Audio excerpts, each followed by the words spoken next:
Hello everyone, my name is Dr. Manish Jangla. Welcome to our YouTube channel that is Change Maker.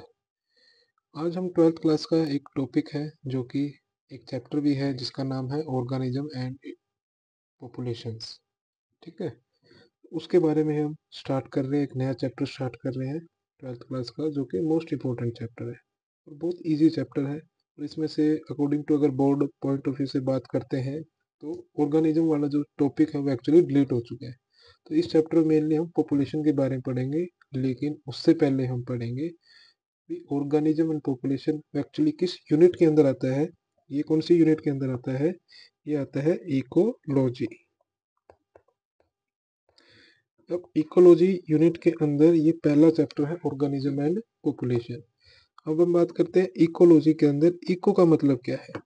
Eco का मतलब क्या होता है? Generally oikos. Oikos का मतलब कह सकते हैं होम। ठीक है, और लॉजी का मतलब क्या चीज है? लोगस। लोगस को हम क्या कह सकते हैं? स्टडी। होम की स्टडी को अपन क्या कह सकते हैं? इकोलॉजी। मतलब जहाँ पे लोग रहते हैं, जहाँ पे कोई भी ऑर्गेनिज्म रहता है, उसकी स्टडी को अपन क्या बोल देते हैं? इकोलॉजी। ठीक है, अब बात आती है इसकी डेफिनेशन की। तो इकोलॉजी की जो डेफिनेशन है वो क्या है? कुछ नहीं है, सिंपल सी है। आपको पता है अभी घर है, एक घर के अंदर इंसान रहते हैं, लिविंग ऑर्गेनिज्म रहते हैं। ठीक है, और उस लिविंग ऑर्गेनिज्म, अकेला लिविंग ऑर्गेनिज्म तो रह नहीं सकता, उसके साथ में उसको क्या चाहिए? हवा चाहिए, पानी चाहिए। तो वही चीज है लिविंग ऑर्गेनिज्म और नॉन लिविंग, उन दोनों के बीच का जो इंटरेक्शन है उसकी स्टडी को अपन क्या बोल देते हैं? इकोलॉजी। क्या बोलेंगे? Study of interaction. किसके बीच में? Study of interaction between organisms. Study of interaction between organisms and their environment. जो उसके एनवायरनमेंट में जो प्रेजेंट है उसके साथ जो इंटरेक्शन है उसको अपन क्या बोल देते हैं? उसकी स्टडी को क्या बोल देते हैं? इकोलॉजी। इसको अपन दूसरे तरीके से कह सकते हैं interaction between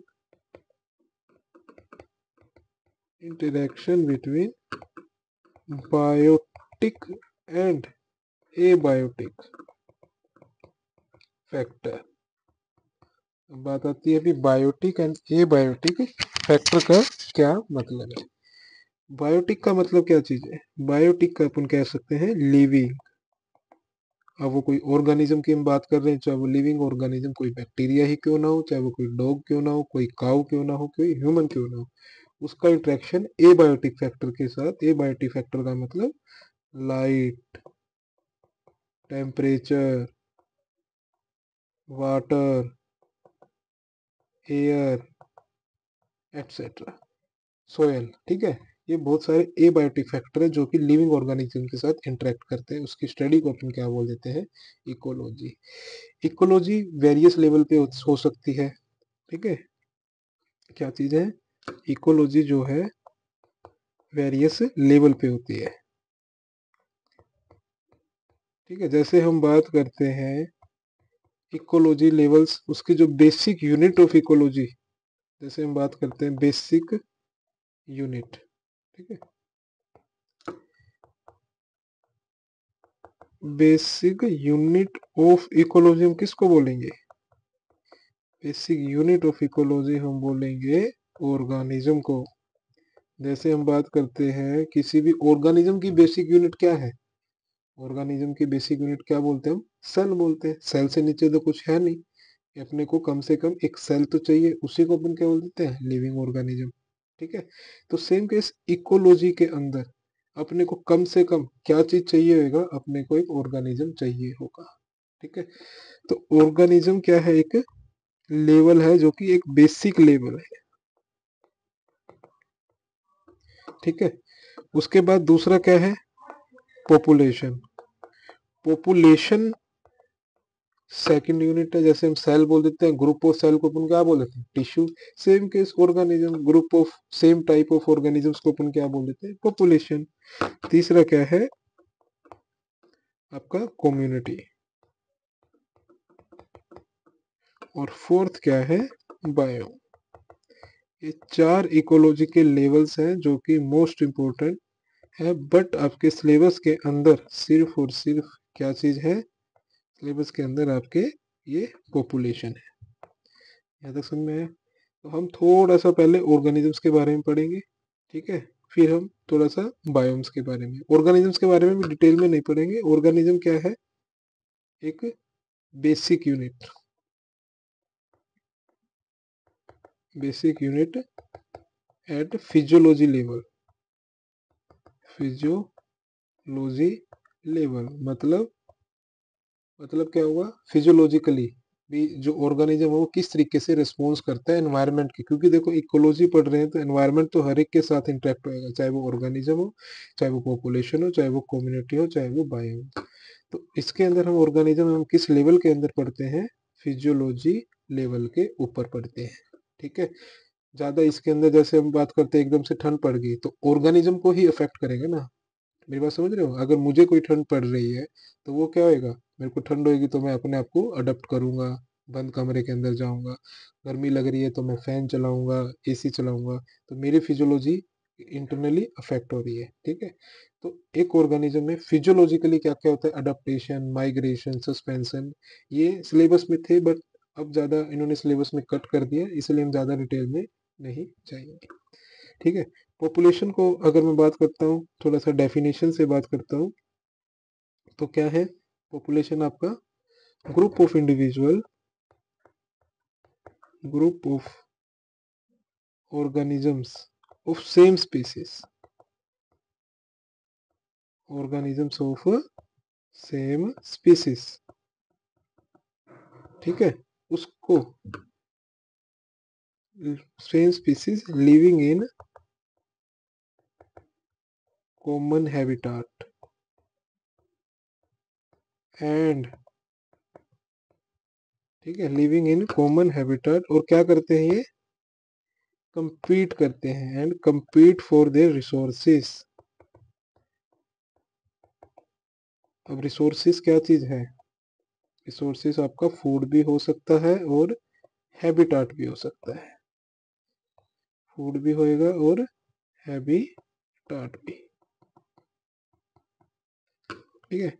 and also can interbreed, ऐसे ऑर्गेनिज्म जो एक सेम स्पीसीज के हैं जो इंटरब्रीड भी कर सकते हैं, ठीक है, जो एक स्पेसिफिक एरिया में रहते हैं, जैसे कि एग्जांपल के तौर पे अगर हम बात करते हैं ह्यूमन की पॉपुलेशन,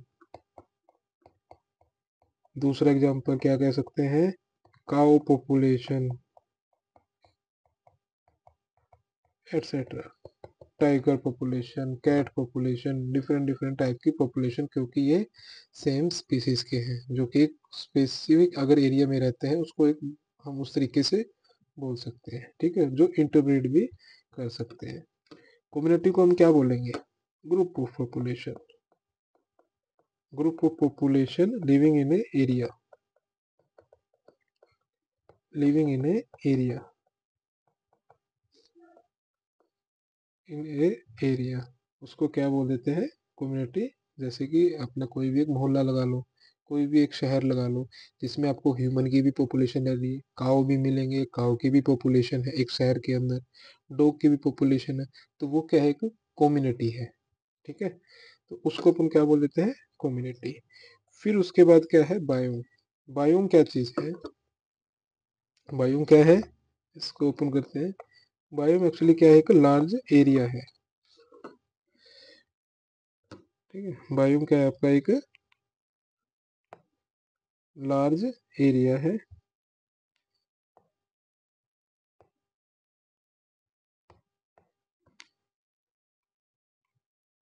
बायोम क्या है आपका, एक लार्ज एरिया,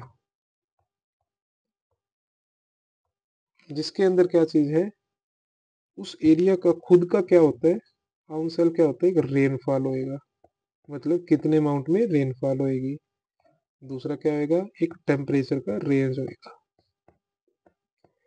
जिसकी वजह से एक रेनफॉल और टेम्परेचर रेंज की वजह से वहां पे क्या होगी, एक डिफरेंट टाइप की वेजिटेशन होगी, इसको अपन बोल देते हैं कैरेक्टरिस्टिक वेजिटेशन। क्यों होंगी? क्योंकि रेनफॉल और टेम्परेचर रेंज किसी भी जगह पे ऊपर रहेंगे उसके हिसाब से वहाँ पे वेजिटेशन देखने को मिलती है। तो उस लार्ज एरिया को बायोम बोल देते हैं। एग्जाम्पल से आप समझ जाओगे कि बायोम क्या है। जैसे कि ट्रॉपिकल एरिया, ये क्या है? ट्रॉपिकल बायोम हो गया। टेम्परेट एरिया, आपने नाम सुना होगा, ठीक है, आपने नाम सुना होगा, temperate area, tropical area, desert area, ठीक है, ग्रासलैंड एरिया, ये सब क्या है? बायोम्स है। यहाँ पे डिफरेंट डिफरेंट टाइप्स के रेनफॉल और टेम्परेचर रेंज होते हैं। ये पाए क्यों जाते हैं? एक्चुअली ज़्यादा डिटेल में हम जाएंगे भी नहीं। ये डिफरेंट रेनफॉल और डिफरेंट टेम्परेचर की रेंज क्यों होती है, बायोम कैसे बनते हैं? एक्चुअली आपको पता है कि जो हमारा अर्थ है वो थोड़ा एलिप्टिकल है और थोड़ा टिल्टेड होता है टुवार्ड द सन, जिसकी वजह से जो सन की लाइट होती है, ठीक है, जिसकी वजह से सन की जो लाइट होती है वो क्या होती है, हर एरिया के ऊपर नहीं पहुंच पाती। ठीक है, तो इंटेंसिटी भी वेरी करती है, लाइट भी वेरी करती है, जिसकी वजह से रेनफॉल भी वेरी करेगी। जब टेम्परेचर और जो है और जो रेनफॉल वेरी कर रहे हैं उसकी वजह से डिफरेंट वेजिटेशन होगी, और इन्हीं सभी को मिला के क्या एक डिफरेंट एरिया बनेगा। तो ये डिफरेंट डिफरेंट एरिया आपके डिफरेंट डिफरेंट बायोम को रिप्रेजेंट करते हैं। ठीक है, फिर उसके बाद क्या है आपका, बायोम समझ में आया। अब हम बात करते हैं इसके अंदर क्या चीज, हैबिटाट के बारे में। ठीक है, हैबिटाट क्या चीज है? एक बायोम, अगर हम अपने एरिया की बात करते हैं भी, जैसे कोई ट्रॉपिकल एरिया के अंदर रह रहे हैं तो ऑब्वियस सी बात है, तो उसमें क्या होएगा, जैसे हमारे पास क्या है, ये एक बायोम है। इस बायोम में आपको पास देखने को मिलेगा एक हैबिटाट, यहाँ पे मिलेगा कोई दूसरा हैबिटाट, यहाँ पे तीसरा हैबिटाट। मतलब हैबिटाट का मतलब क्या है, एक एरिया के अंदर भी आपको डिफरेंट डिफरेंट टाइप के हैबिटाट देखने को मिलेंगे। जैसे कि अगर मैं बात करता हूँ, हैबिटाट क्या है, एरिया, ठीक है, जहाँ पे area, living area where population या कम्युनिटी लाइव टुगेदर। ठीक है, एग्जाम्पल के तौर पे अगर अपन बात करते हैं, जैसे कि क्या है, एक ग्रासेस, जिस एरिया के अंदर आपको एक बायो में उसमें ग्रास मिलेंगे, उसमें आपको एक्वेटिक एनवायरनमेंट भी मिलेगा। किसी के अंदर आपको टेरेस्ट्रियल सरफेस पे रहने वाले ऑर्गेनिज्म भी मिलेंगे। ठीक है, मतलब एक स्पेसिफिक बायोम के अंदर आपको और जंगल भी मिल जाएंगे आपको। ठीक है, मेरी बात समझ रहे हो? भी जंगल भी मिल सकते हैं, ग्रासेस भी मिल सकते हैं स्पेसिफिक एरिया में, एक्वेटिक एनवायरनमेंट भी मिलेगा, वहाँ पे भी डिफरेंट टाइप के ऑर्गेनिजम्स रहेंगे। ग्रासेस है तो उस ग्रासेस के अंदर भी आपको डिफरेंट टाइप के ऑर्गेनिजम्स, ग्रुप ऑफ ऑर्गेनिज्म देखने को मिलेंगे। सेम केस टेरेस्ट्रियल जो सरफेस है उस स्पेसिफिक बायोम के अंदर आपको देखने, तो ये डिफरेंट डिफरेंट हैबिटाट होंगे, डिफरेंट डिफरेंट। क्या हम एक्वेटिक एरिया में रहते हैं, हम टेरेस्ट्रियल सरफेस में रहते हैं, तो हमारे लिए जो हमारा बायोम है, ट्रॉपिकल बायोम है, उसके अंदर टेरेस्ट्रियल हैबिटाट के अंदर रहते हैं। उस ट्रॉपिकल बायोम के अंदर, ठीक है, जो फिशेस हैं वो एक्वेटिक एरिया के अंदर आपको देखने को मिलेंगे। स्नेक्स हैं वो आपको ग्रासेस के अंदर रहते थे लेकिन कॉमन बायोम के अंदर है। तो डिफरेंट डिफरेंट हैबिटाट आपको देखने को मिलेंगे एक बायोम के अंदर। तो हम उसको क्या कह सकते हैं, वन बायोम है मैनी हैबिटाट। एक बायोम के आपको कई सारे हैबिटाट देखने को मिलेंगे। ठीक है, और हैबिटाट का साइज हमेशा बायोम से छोटा होगा। बायोम आपका हैबिटाट के साइज से हमेशा क्या रहेगा, बड़ा रहेगा। ठीक है, और हैबिटाट के अंदर क्या मिलेगा, एरिया जहाँ पे पॉपुलेशन रहेगी, जहाँ पे कम्युनिटी, रहते हैं। तो obvious सी बात है, हैबिटाट के अंदर बायोटिक और एबायोटिक फैक्टर क्या रहेंगे, इंटरेक्ट करेंगे एक दूसरे से और वहाँ पे रहेंगे, जैसे कि मैंने अभी एग्जाम्पल से समझाया। अभी टेरेस्ट्रियल पे हम रहते हैं, obvious सी बात है हमको पानी वगैरह भी चाहिए, हवा भी चाहिए। एक्वेटिक में फिशिश रहती हैं, तो उसके अंदर भी उनको सब चीज़ें चाहिए। ठीक है, फिर उसके बाद अपना इम्पोर्टेंट क्या आ जाता है, एक छोटा सा टॉपिक जो कि क्या नाम है, निश। ये जो कि मोस्ट इम्पोर्टेंट है, ज़्यादा डिटेल में नहीं दे रखा तो हम भी ज़्यादा डिटेल में नहीं जाएंगे। निश को अपन किस तरीके से कह सकते हैं, ठीक है। निश इज नॉट ए एरिया। सबसे पहले इंपॉर्टेंट बात क्या है, इज नॉट ए एरिया, ये कोई एरिया नहीं है, ठीक है। Different in a single habitat, किसी भी एक हैबिटाट में आपको डिफरेंट निश मिल सकती है। कैन हैव डिफरेंट निश, मतलब हमारे पास क्या है, यहीं पर ही देखो, हमारे पास क्या है, ये एक हैबिटाट था H1, ये एक दूसरा हैबिटाट था H2, ये तीसरा हैबिटाट था H3। इसके अंदर हमारे पास क्या थे, ये एक निश, ये दूसरा निश, ये तीसरा, ये एक निश, ये दूसरा, ये तीसरा, एक निश, दूसरा और तीसरा। ठीक है, इसको अपन थोड़ा सा और तरीके से समझे तो ये देखो, ये एक निश, ओके, फिर उसके बाद क्या है, ये दूसरा निश, ओके, और ये क्या है, तीसरा निश। मेरी बात समझे मैंने क्या बोला, एक हैबिटाट में आपको डिफरेंट निश देखने को मिल सकते हैं। ठीक है, इसको अपन क्या करते हैं, N1, N2, N3। मतलब अगर अपन बात करते हैं, ठीक है, क्या बात करते हैं, जैसे कि टेरेस्ट्रियल हैबिटाट की बात करते हैं, टेरेस्ट्रियल हैबिटाट की अगर अपन बात करते हैं तो आपको डिफरेंट डिफरेंट क्या मिलेंगे, ऑर्गेनिजम्स मिलेंगे, स्पीसीज मिलेंगे, जिसके अंदर क्या क्या स्पीसीज मिल सकते हैं आपको नॉर्मली अगर अपन बात करते हैं। सबसे पहले मोस्ट कॉमन ह्यूमन मिलेगा, फिर उसके बाद क्या मिलेगा आपको, कैट, डॉग, काउ, एटसेट्रा। आपको डिफरेंट डिफरेंट टाइप के क्या मिलेंगे, ऑर्गेनिजम्स देखने को मिलेंगे। जो काउ, कैट, डॉग, ठीक है, और ह्यूमन है, उसका क्या है, एक निश है। ह्यूमन क्या है, human having different niche from the other, from the others। ठीक है, similarly cat have different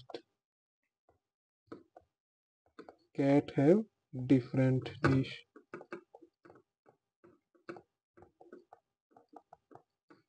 and similarly dog different niche,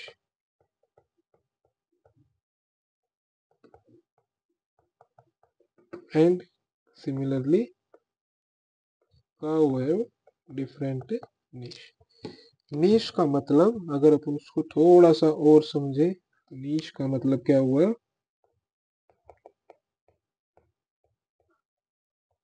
range of resources. नीश का मतलब रेंज ऑफ रिसोर्सेस, उस स्पेसिफिक ऑर्गेनिज्म का। टाइम ऑफ एक्टिविटी, उस specific organism का, क्योंकि नीश human का अलग होएगा, मींस ह्यूमन का रेंज ऑफ रिसोर्स एक अलग होएगा, ह्यूमन का टाइम ऑफ एक्टिविटी एक अलग मिलेगी, और ह्यूमन का रोल इन नेचर आपको अलग देखने को मिलेगा। क्या समझे, नीश का मतलब क्या है, नीश का मतलब मैंने यहाँ क्या समझाया अभी, टेरेस्ट्रियल हैबिटाट है जिसके अंदर आपको एक N1, N2, N3, N4, ये एक ह्यूमन का एक डिफरेंट नीश मिलेगा जो कि कैट से डिफरेंट होएगा। ह्यूमन किस वे में कैट से डिफरेंट होएगा, उसके रेंज ऑफ रिसोर्सेज से, उसके टाइम ऑफ एक्टिविटी से, ठीक है, उसके टाइम ऑफ एक्टिविटी से, उसके रोल इन नेचर से एंड उसके रेंज ऑफ रिसोर्सेज से। तो आपको क्या मिलेगा, human, cat, dog, cow. Cow का एक डिफरेंट टाइम ऑफ एक्टिविटी होता है, एनवायरनमेंट में उसका एक डिफरेंट रोल होता है, ठीक है। डॉग का आपको एक डिफरेंट रोल मिलेगा एनवायरनमेंट में, कैट का अलग मिलेगा, ह्यूमन का आपको अलग देखने को मिलेगा। तो ह्यूमन क्या है, पहली बात तो नीश क्या है, एरिया नहीं है, वो क्या है, एक वो क्या है कि रोल है एनवायरनमेंट के अंदर। Range of resources her human की या हर किसी भी ऑर्गेनिज्म की डिफरेंट देखने को मिलेगी।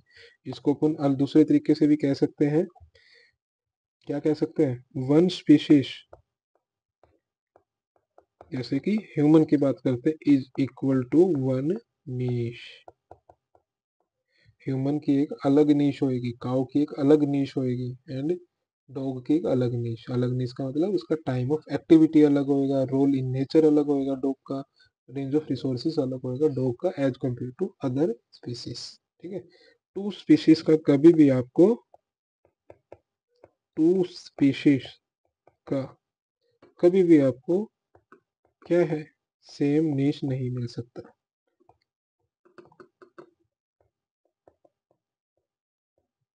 मेरी बात समझे मैंने क्या बोला, ठीक है। तो हमने क्या पढ़ा आज, इकोलॉजी क्या चीज़ है, इकोलॉजी के वेरियस लेवल्स पढ़े हैं, ऑर्गेनिजम्स पढ़ा है, पॉपुलेशन पढ़ा, ठीक है। पॉपुलेशन को हम डिटेल में नेक्स्ट वीडियो के अंदर पॉपुलेशन को ही पढ़ेंगे डिटेल में, ठीक है। ऑर्गेनिज्म था उसको सिलेबस के अंदर से क्या कर दिया, हटा दिया, ठीक है। पॉपुलेशन पढ़ा, कम्युनिटी पढ़ा, और हमने बायोम का थोड़ा सा पढ़ा भी, बायोम क्या चीज़ है। डिफरेंट डिफरेंट बायोम्स आपको देखने को मिलेंगे जो कि सनलाइट की वजह से, रेनफॉल और टेम्परेचर रेंज वेरी करते हैं, जिसकी वजह से डिफरेंट वेजिटेशन देखने को मिलती है, ठीक है। हमने हैबिटाट पढ़ा कि एक बायो में आपको डिफरेंट डिफरेंट हैबिटाट देखने को मिल जाएंगे। फिर नीश पढ़ा भी, एक हैबिटाट के अंदर आपको डिफरेंट नीश देखने को मिल जाएंगे, N1 N2 N3 N4। और नीश का मतलब एक species is equal to one niche. Human है उसका एक डिफरेंट नीश होएगा, रोल ऑफ एक्टिविटी, कहाँ सोना, कहाँ उठना, कहाँ बैठना, कैसे खाना खाना, क्या कुछ करना। कैट का एक डिफरेंट होएगा, कैसे काम करती है, कब भागती है, क्यों होती है, कैट एक अलग रोल है, ठीक है। सेम केस डिफरेंट स्पीसीज का डिफरेंट नीश मिलेगा, ठीक है। तो ये क्या है आज का आपका टॉपिक आज के लिए। Thank you. Okay, and